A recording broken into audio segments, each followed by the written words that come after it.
of distribution. And so, okay, so what's the basic setup here? We're doing distribution testing, which is a very general problem. It's you're given samples from a distribution D, and you want to determine whether or not that distribution has some property P. And I mean, this is very old, and this has been known, in the statistics literature as hypothesis testing. It goes back at least to the 19th century. It's a very basic question in statistics, and it's been of interest in the computer science community for about the last 20 years, sort of as an analog to, function testing and graph property testing and things like that. And so what are the basic properties that we want to test for? Well, I mean, you can test for all kinds of things, but the three that sort of are viewed often as sort of the most basic in the literature are uniformity testing. Is P the uniform distribution over its domain? Identity testing. Is P equal to some explicitly given distribution Q? So this is a generalization of uniformity testing. Uniformity is just when Q is the uniform distribution. And closeness testing. Given samples from two distributions, neither of which you know ahead of time, is P equal to Q? So these are sort of three basic questions that you might want to test. And well, there's an issue that as I have set up the problem, you actually can't distinguish between P satisfying this property and being arbitrarily close to a distribution that satisfies the property in a bounded number of samples. I mean, you can't tell me whether or not a coin is exactly fair or possibly a negligible amount away from being fair with only a bounded number of flips, because the number of flips that you would need would depend on this error. And so in order to make it even possible to solve these problems, we need to make some sort of separation assumption. So generally what you do is you say that if you're given samples from P, you want to distinguish between the following two cases. Either P does satisfy the property of interest, or P is far from any distribution Q satisfying this property. So usually you say it's maybe epsilon far in total variation distance from any other distribution Q satisfying that property. And then again, there's going to be randomness involved. So you want to get the correct answer with probability at least 2/3 or something like that. And so now we have a well-posed question, and well, we've made a correction. Is this new version of the problem solvable? And it turns out that very often, at least, it is. So if P is a distribution on, say, a finite set of size n, then with only n over epsilon squared samples, you can learn P to small error in total variation distance. You can learn some P hat that with high probability is epsilon over 2 close to P in total variation distance.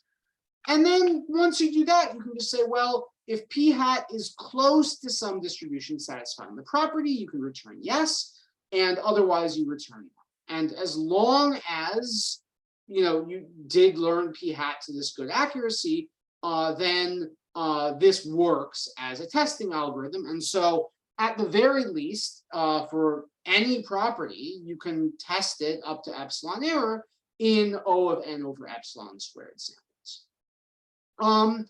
But really, this is sort of the boring answer to the question. You can do it if you learn the distribution to small error. You can then, the distribution, you can determine whether it has this property. The interesting part of property testing is, can you do better than this? Can you do it by using fewer samples than you would need to learn the distribution? And maybe a little bit surprisingly, often it is the case that you can test with fewer samples than it takes to learn. And so a very basic version of this is the collision-based tester for uniformity testing. And so it's not hard to see that the uniform distribution over n is the single distribution over n where it is the least likely that two IID samples from that distribution will be equal to each other. And given this, you can show that you can distinguish between being the uniform distribution and being far from the uniform distribution by simply taking samples until you find some pair that are equal to each other, some collision, and then just counting the number of samples that needed to take. And for the uniform distribution, it will on average take more samples before you find a collision than it will take for any other distribution. And so how many samples is that? Well, by sort of the birthday problem, you need about square root of n samples until you've seen a collision. And this gives you a tester that requires only O of root n samples to test uniformity. Whereas learning it, the distribution would take n samples. Okay, so if we want to get a little bit more precise about this, maybe a good way to make this rigorous and more accurate is to work via this L2 tester. So it turns out that if you're given m samples from each of two distributions P and Q, you can estimate the squared L2 norm between them to expected error this thing, which is about the, roughly the L2 norm of P plus the L2 norm of Q divided by the number of samples. And basically, ideally, because testing wants you to distinguish between close and small L1 error, you ideally would like to estimate the L1 distance, but that's hard because these absolute values that show up are not polynomials in the individual bin probabilities, which make them hard to estimate. Whereas L2, you've got PI minus QI squared, which you can get nice unbiased estimators for. In any case, once you know this tester, you can use it. So for uniformity testing, if you want to determine whether P is uniform versus epsilon far away from it, you can estimate the squared L2 norm between P and the uniform to error epsilon squared over n. And basically that will be enough to get the L1 error to error epsilon over 2, and that'll be good enough. Now, since the L2 norm of the uniform distribution is about 1 in the square root of n, in order to get this error in the estimate, you basically need something like the number of samples should be more than root n over epsilon squared. And so this, it gives you a tester. Paninsky showed in 2003 by sort of other techniques that O of n over epsilon squared is basically the optimal number of samples that you need to test uniformity for distributions on a support of size n. Okay, so what happens for identity testing? So now the distribution we're testing against is not necessarily uniform. Well, as long as the distribution Q has L2 norm O of 1 in root n, the exact same argument applies, and you get an O of root n over epsilon squared many samples in your tester. It turns out that you can actually reduce to this case in sort of a black box manner. And in fact, you can even show that you can reduce, generally, you can reduce identity testing down to uniformity testing and then just use the uniformity tester. This result was originally proved by Valiant and Valiant, and that they actually showed something stronger, although for worst case distributions Q, it might take as many as square root n over epsilon squared samples to test identity. For some distributions Q, it can be somewhat better than that.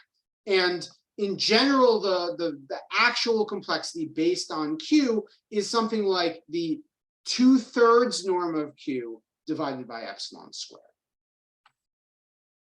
Okay, so finally, let's talk about closeness testing. So the correct answer in closeness testing is no longer just root n over epsilon squared. You also need this n to the 2/3 over epsilon to the 4/3 term that shows up when epsilon is reasonably large. And one way to do this is that by taking something like K samples to figure out what the heavy bins are from each of your two distributions P and Q, you can sort of use that to sort of flatten the distributions out and reduce to the case where P and Q both have L2 norms that are O of 1 in root K, and then you can use the L2 tester. And this is not really the point that I'm getting at, so I don't want to go into too much detail, but this is one way to get that closeness tester. Okay, so we now know what the sort of asymptotically correct sample complexities are for each of these three testers for distributions on a finite domain. But all of these algorithms assume that our distribution P is supported on a domain of size n. And you can imagine there might be lots of instances of distributions, distributions over income or height or weight or whatever, that are either on an infinite domain or on an exponentially large but finite domain. And we'd like to be able to say, what can we do if P is supported on an infinite set? And unfortunately, it's impossible in some sense. And we should have suspected this because the correct sample complexity for all of these problems went to infinity as the domain size n went to infinity. And in particular, for uniformity testing's sake, you can't distinguish between the case where P is the uniform distribution over 0, 1 and the uniform distribution over a large random subset of 0, 1 with any fixed finite number of samples. Because in either case, when you take a bunch of samples from P, at least until you are taking so many samples from P in the latter case that you start to see collisions, you'll just see a bunch of independent, uniform, not equal to each other samples, and there's no way to tell what was going on. And so this is a little demoralizing. What can we do? And maybe the idea is that this problem that we have comes when you're allowed to have sort of, very degenerate examples of distributions P, where P is, the uniform distribution over a random subset or something like that. These really spiky distributions that go up and down a lot.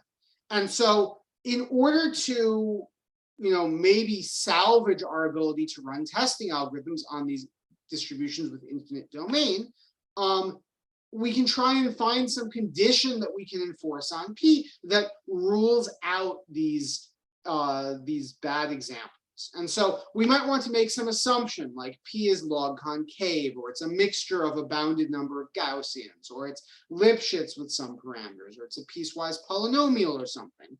And none of these conditions are consistent with P being the uniform distribution over a huge random subset. So maybe if we impose these conditions, then we can expect to get a nice tester that runs in a bounded number of samples, even though the domain is.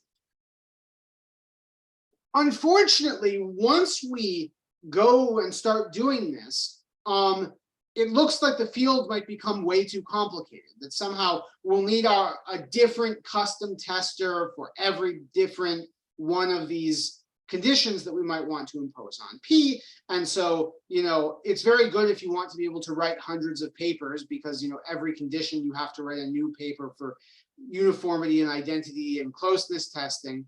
But, the field just becomes too much of a mess. So what we really want is we want a unified treatment that you can sort of develop efficient testers for, all of these different classes at the same time. And to do this, we need to figure out what these different conditions that we're imposing on P might have in common. All of them are imposing, some kind of continuity on P. And if we're going to make use of that, we need sort of a common way to quantify sort of how continuous P is. And maybe another way to look at this is like sort of these bad distributions are sort of a problem because sort of there can be like lots of different points where we can sort of independently set the probabilities at those points, and we end up with sort of lots of oscillations in the final probability density. So maybe that's some way that we can try and classify. And there are a bunch of things that you could try, but the thing that turns out to work reasonably well involves this thing called the AK distance. So the variational definition of the total variation distance says that the total variation distance between P and Q is the supremum over all sets S of the difference between the probability that P assigns to S and the probability that Q assigns to S. And this total variation distance is somehow too refined for us. It can, according to total variation distance, the uniform distribution over 0, 1 and the uniform distribution over a large random subset is very, very large, because you can look at what's the probability on this horrid random subset. And so what we're going to do is we're going to relax this notion of distance to what we'll call AK distance. So if you have P and Q two distributions on R and K a positive integer, the AK distance between P and Q is the supremum of the difference between the probability that P assigns to S and Q assigns to S over all subsets S that are a union of at most K intervals. And I will mention quickly that equivalently, this is the supremum over all ways of partitioning R into two K plus 1 intervals of sort of the sum over these intervals of the difference between the probability that P assigns to that interval and Q assigns to that interval, maybe divided by 2. This is basically the total variation distance between P and Q, not sort of as distributions over all of R, but sort of over as distributions over this partition of R into subintervals. And so what does this mean? I mean, when K is small or K is 1, this is sort of roughly an analog of the Kolmogorov distance, which is just the maximum difference between the probability cumulative density functions of P and Q. It's also clear that the AK distance is bounded by the total variation distance.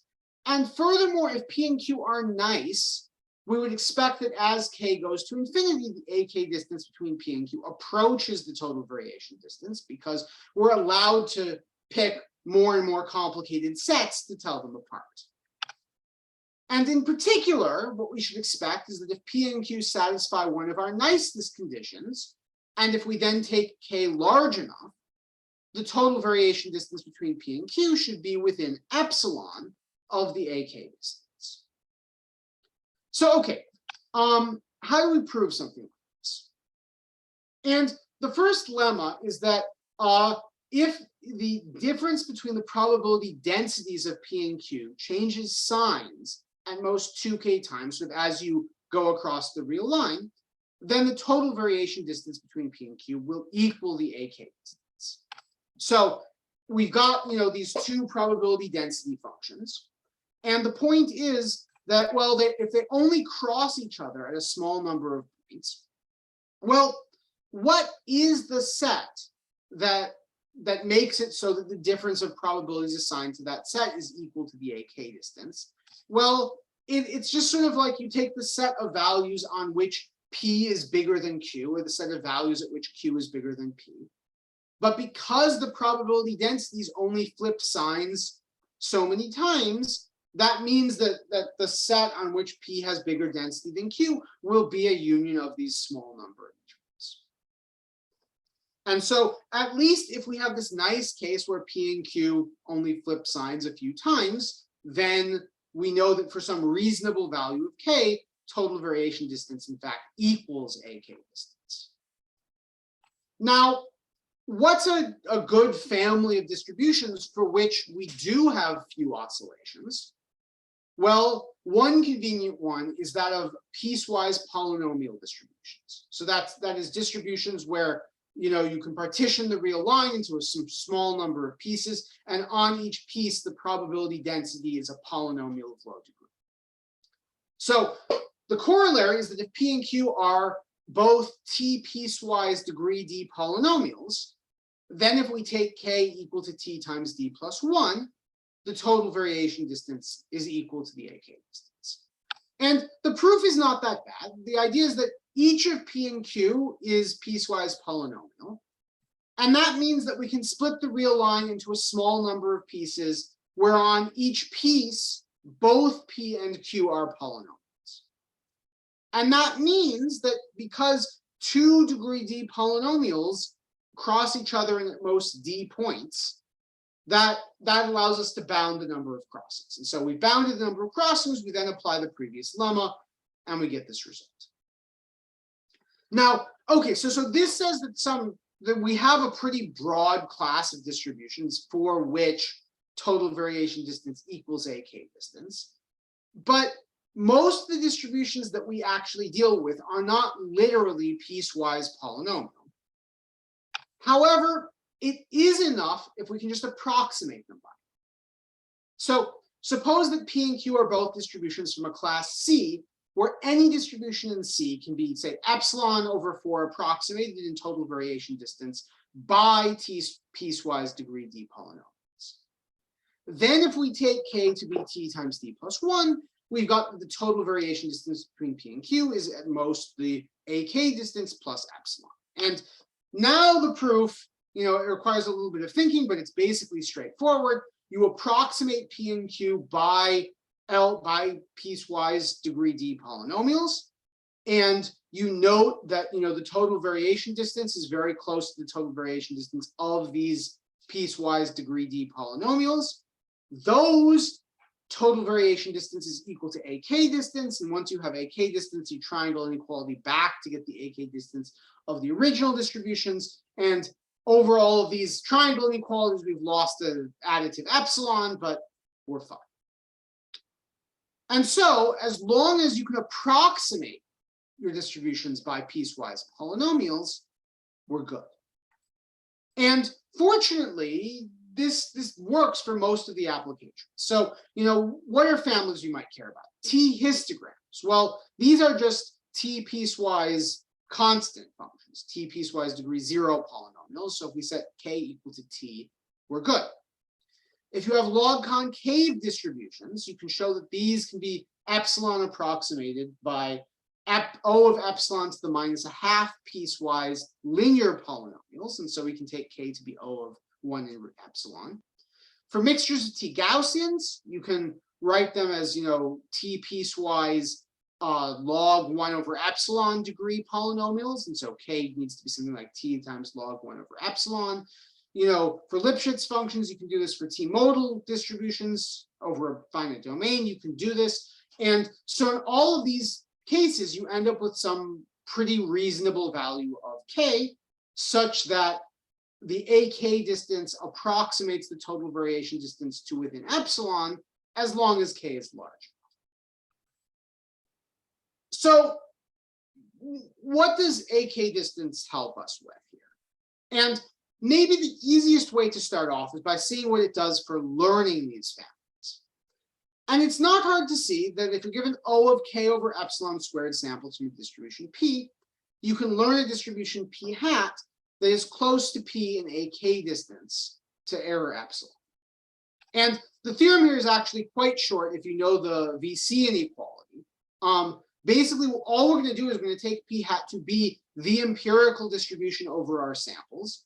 And the VC inequality basically says that if you have a distribution and you have the empirical distribution over a bunch of samples, then with high probability, those assign very similar probabilities to every test set in some class, as long as that class has low VC dimension. So the class here that we need is basically the set of unions of at most K intervals. And well, that has VC dimension K, and that follows. So knowing this, this actually allows us to learn structured distributions. So if we know that P comes from one of these families where AK distance approximates actual distance, then what we can do is we can learn a P hat, which is close to P in AK distance, and then find whatever element in our class is closest to P in AK distance. And you use triangle inequality, you get something like, you learn to error 2 epsilon in total variation distance using something like O of K and epsilon squared samples. So this shows how you take advantage of AK test distance for learning. What about testing? How do we take advantage of AK distance approximating total variation distance if we want to do testing? And the way we can do this is we can sort of reduce, in some cases at least, testing to what we'll call AK testing. So what you do is you're given K samples from P, and you want to distinguish between two cases. Either P has the property of interest, or P is far from any distribution satisfying that property. In particular, it is at least epsilon far in AK distance.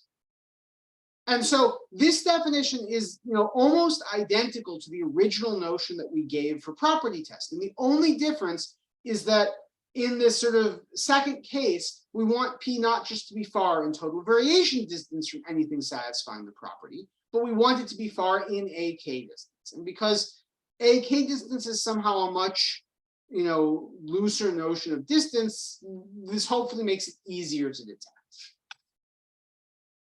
And in particular, we can show that at least for the sort of testing problems that we were looking at, being able to do AK testing implies that we can do structured testing.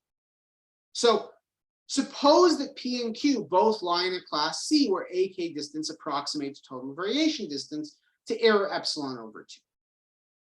Now, the original property testing problem that we wanted said, say we want to distinguish between either P is equal to Q or the total variation distance between P and Q is bigger than epsilon.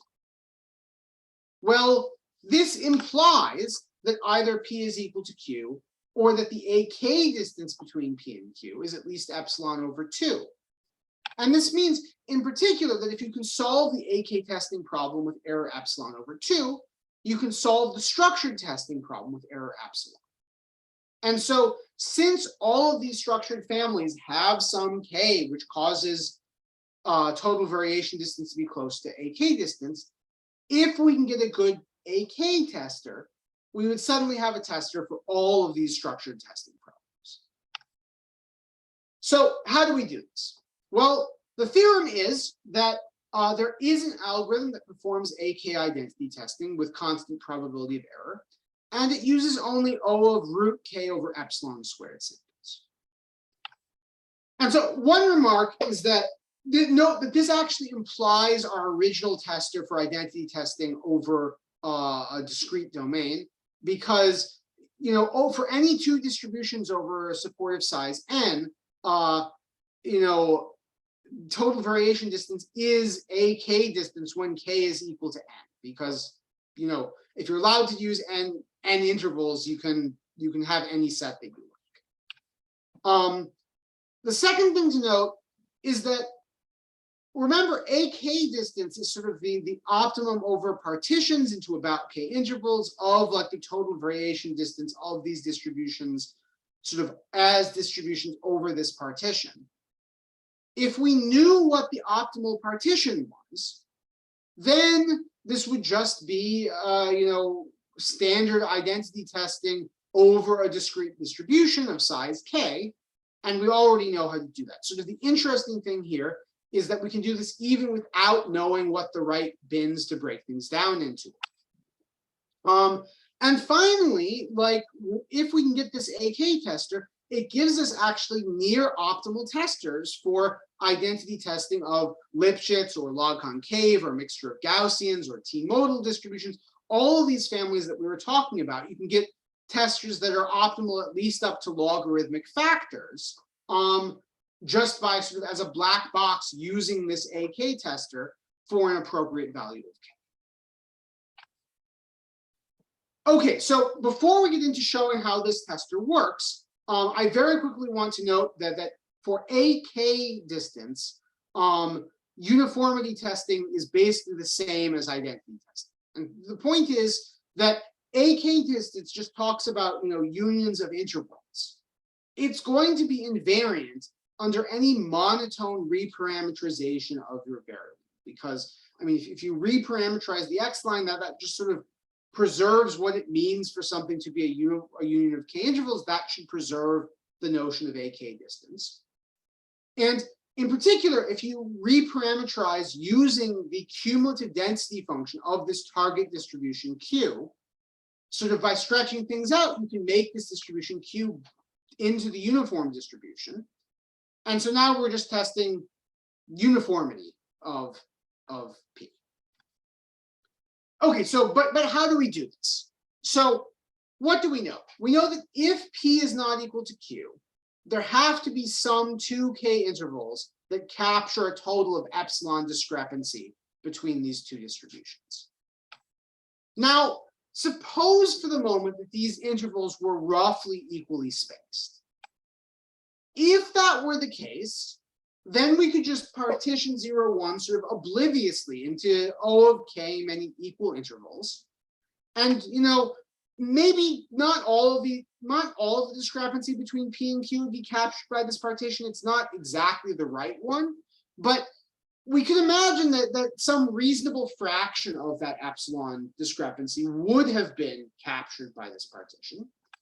And, if we have an explicit partition into intervals, or we want to detect whether or not there's an epsilon discrepancy between P and Q over this partition, I mean, we're basically just thinking of P and Q as distributions over these k different bins. And so we just need to do testing of discrete distributions on a set of size k. And we can do this with root k over epsilon squared samples.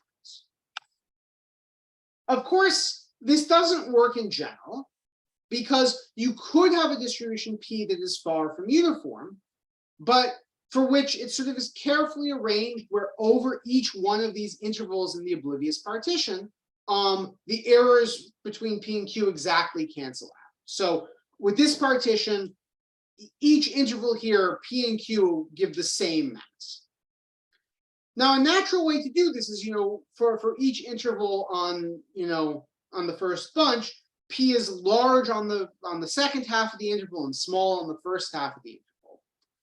And well, if this was our partition, there'd be an easy solution. You just, instead of dividing into k intervals, you divide into 2k intervals. And now these intervals do actually capture all the discrepancy between P and Q. And now we just need square root of 2k over epsilon squared samples, which is fine.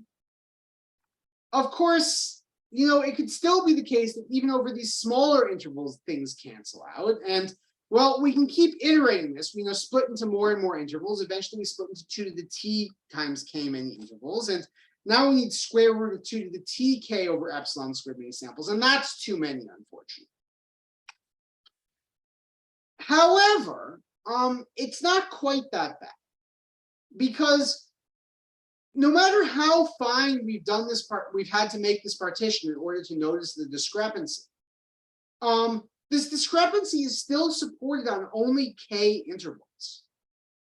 So suppose that it was the case that k of these intervals of mass 1 and 2 to the t times k contribute to this total epsilon discrepancy. Well, the L2 difference, the squared L2 difference between P and Q over these k intervals is going to have to be at least epsilon squared over k. Whereas the L2 norm of the uniform distribution over all these intervals is now actually smaller than the uniform distribution over just k intervals. It's going to be like, 1 in the square root of 2 to the t times k. And if you just try and use the L2 tester to distinguish between P and Q from this case, you actually need fewer samples. You only need 1 in 2 to the t over 2 times root k over epsilon squared samples. And so this actually suggests that if the discrepancy is supported over really small intervals, that's somehow actually better for us, because somehow those intervals are assigning a lot of mass to P and tiny amounts of mass to Q, and that sort of makes them easier to detect. Now, to really make use of this, I mean, it's not literally the case that the difference between P and Q are supported on k intervals of mass exactly, 1 and 2 to the t times k for some t. And so we need a structural lemma that says if the AK distance between P and the uniform distribution is at least epsilon, there exists some value of t such that if we take the partition of our interval into 2 to the t times k many equal intervals, the squared L2 discrepancy between P and the uniform distribution over this partition is at least, say, epsilon squared over k times 2 to the minus t over 4. And if we have this, it gives actually a very simple algorithm. Basically, for each value of t, we run an L2 tester to detect if this discrepancy exists. And the point is that the t test requires only root k over epsilon squared divided by 2 to the minus t over 4 samples. You can sum that over all t, and it only requires a total of square root k over epsilon squared samples.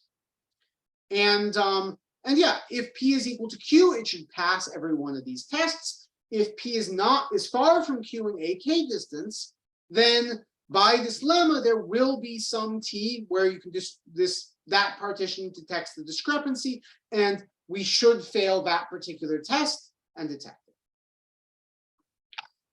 So this gives us basically an optimal tester for identity testing and uniformity testing and AK, and this gives us all of these structured testers that we want.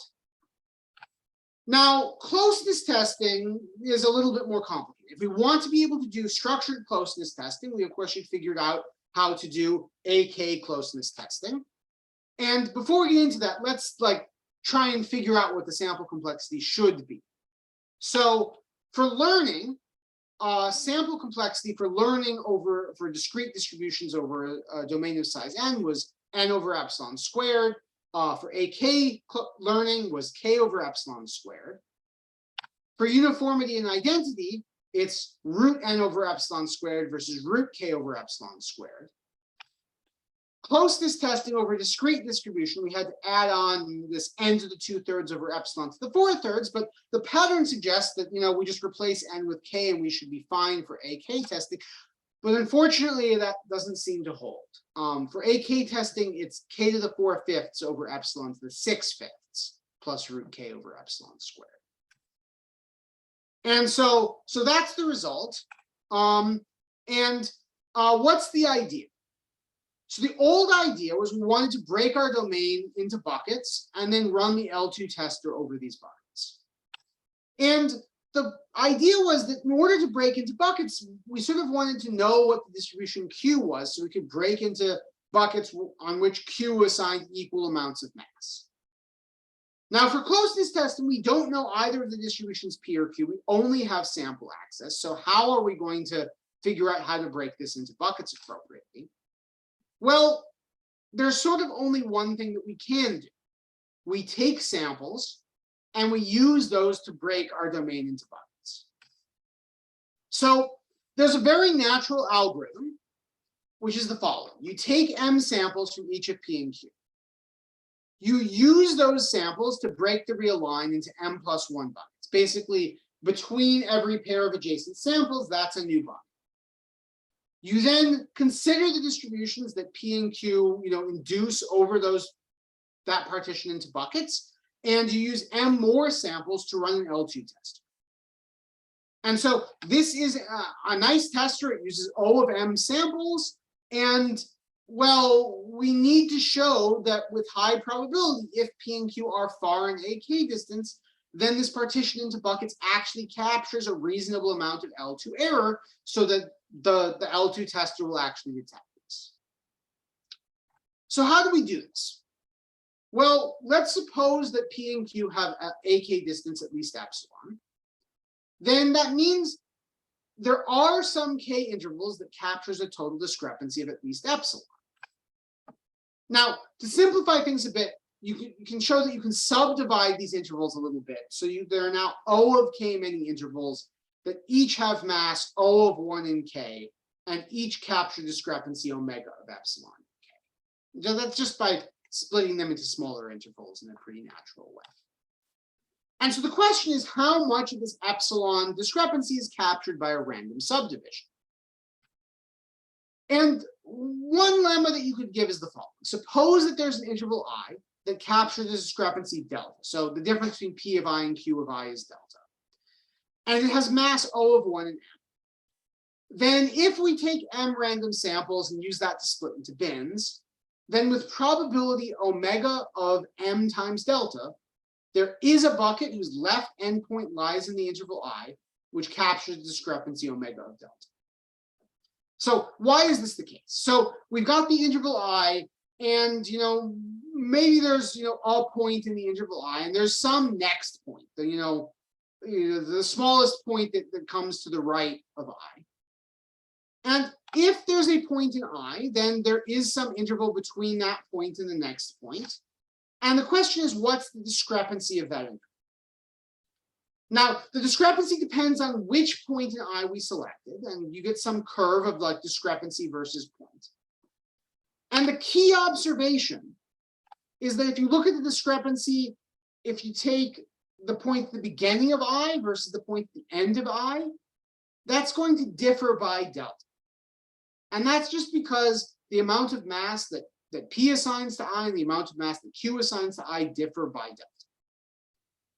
And from that, it's not hard to see that there has to be a reasonable amount of mass inside this interval, where if the point we chose in that interval was this guy, then the total discrepancy we get between that point and the next one would be omega of delta.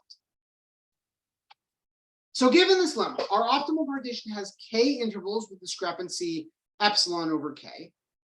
Applying this lemma says that the partition we find should have about m times epsilon many intervals with discrepancy about epsilon over k each.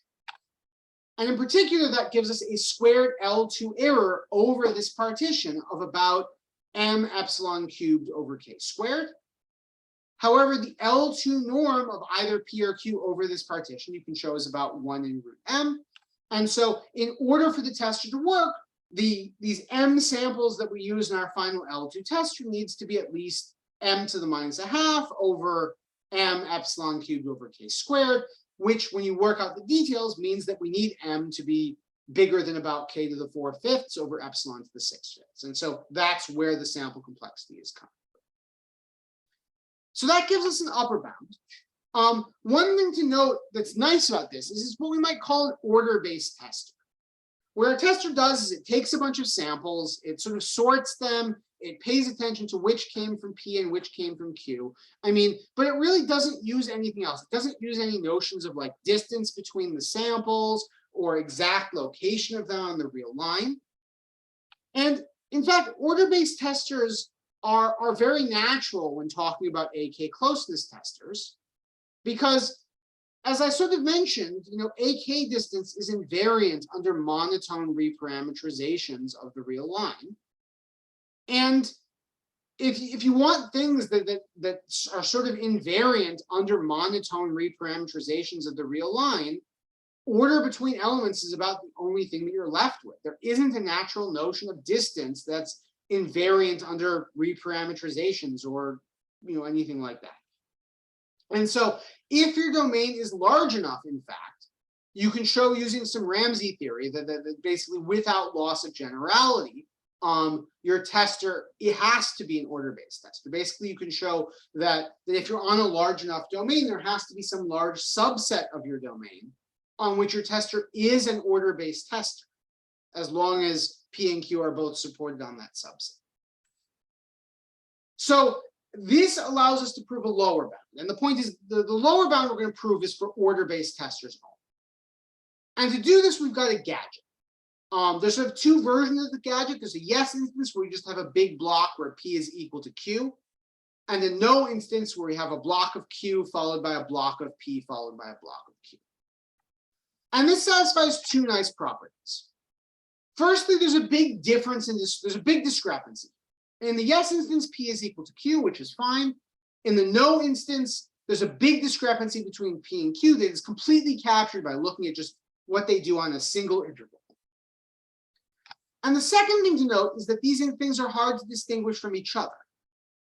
If I give you just one or two random samples from P and Q and only tell you the order between these samples, because you're just running order-based tester, these yes and no instances look identical. If I give you a sample from P and a sample from Q, it's equally likely that P will come before Q as Q comes before P.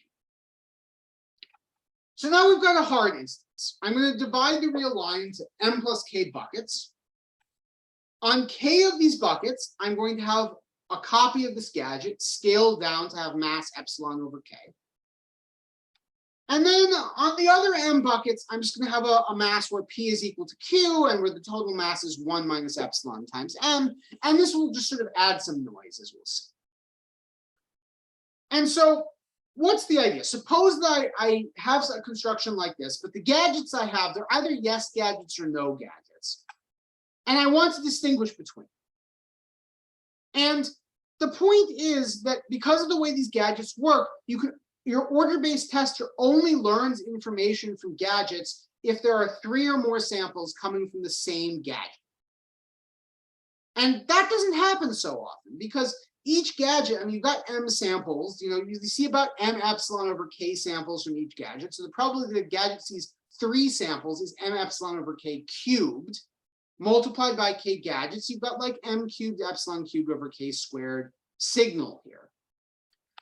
But these heavy bins provide noise because these heavy bins, you've got these M bins, and because they have mass about 1 in M each, they're going to see about a constant number of samples. And because P is equal to Q on these bins, basically any combination of samples in any order is all have constant probability.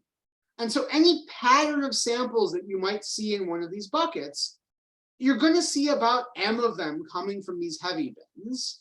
Of course, it's not exactly M, it's M plus or minus square root. And so each of these heavy bins provide, these heavy bins in total provide about square root of M much noise. And so in order to be able to distinguish between these yes and no instances, it needs to be the case that your signal is bigger than your noise. Your M cubed epsilon cubed over K squared is bigger than about root M. And that means that M is bigger than K to the 4/5 over epsilon to the 6/5. And I know that this argument is a little bit sketchy, but you can make this all rigorous using information theory. Okay, so it looks like I'm a little bit short on time. There's one more thing that I'd like to talk about, which is the domain size. And in particular, this reduction that I gave to order-based testers in the lower bound, it only works if your domain is big enough. And the Ramsey theory argument is really inefficient this way. And so one interesting question we can ask is, how big is big enough for this lower bound to work, for this K to the 4/5 to actually be correct? And basically what you need is you need to make it so that if you have only 2 samples from your gadget, the spacing information on those samples should provide negligible information about whether you're in the yes instance or the no instance. And if you do this naively, the spacing information will be super useful because 2 samples from the no instance, if they're very close to each other, they're almost certainly going to be either both from P or both from Q, unless they're like very close to the boundary between one of these P blocks and Q blocks. Whereas in the yes instance, it doesn't matter. And so if we want to somehow still fool things, we need a way to sort of corrupt this ability to take advantage of distance. And so you actually can do this. For each gadget, what you do is you first stretch the x-axis by some random exponentially distributed amount. And this basically disguises the information about distance between any 2 points because you've multiplied it by e to some random number, basically. And then, to disguise information about the absolute location of this pair of points, you then just translate your distribution again by a random amount. And you can show with a little bit of work, this disguises all the information you want as long as the domain is exponentially large, something like size 2 to the K. On the other hand, this exponential domain you can actually show is necessary. So there's another tester that performs AK closeness testing on discrete distribution supported on a domain of size n in only K to the 2/3 over epsilon to the 4/3 plus root K over epsilon squared, which is what you'd need for a domain of size K times polylog n over K samples. And so unless n is actually exponentially large, you don't really need this K to the 4/5 term. And the idea here is you can do sort of a recursive thing where you combine adjacent bins together, and this halves the domain size, and it doesn't really change the AK distance by very much unless a lot of your distribution was like supported on sort of adjacent bins right between sort of the boundaries of these intervals that got merged together. And in that case, you can detect that this is going on. Okay, so in summary, you can solve most structured one-dimensional distribution testing problems nearly optimally by just doing AK testing for an appropriate value of K. AK uniformity and identity testing takes root K over epsilon squared samples. For closeness testing, if the domain is exponentially large, it takes K to the 4/5 over epsilon to the 6/5 extra samples. But Otherwise, you can get by with k to the 2/3 over epsilon to the 4/3 times some polylog in the domain size. In terms of sort of open questions in this area, well, there are a few things. One, pinning down the exact dependence on this domain size is not quite done. We know there's a polylog n over k, but we don't know what the right power of log n over k is. Of course, there are always new applications you could look for this, like what new families are there for which these AK testers might be useful. And an interesting recent line of research has been trying to generalize this to functions in d dimensions rather than one, but I'm running a little short on time, so I don't think I will get into that. In any case, that's what I had to say. Are there any questions?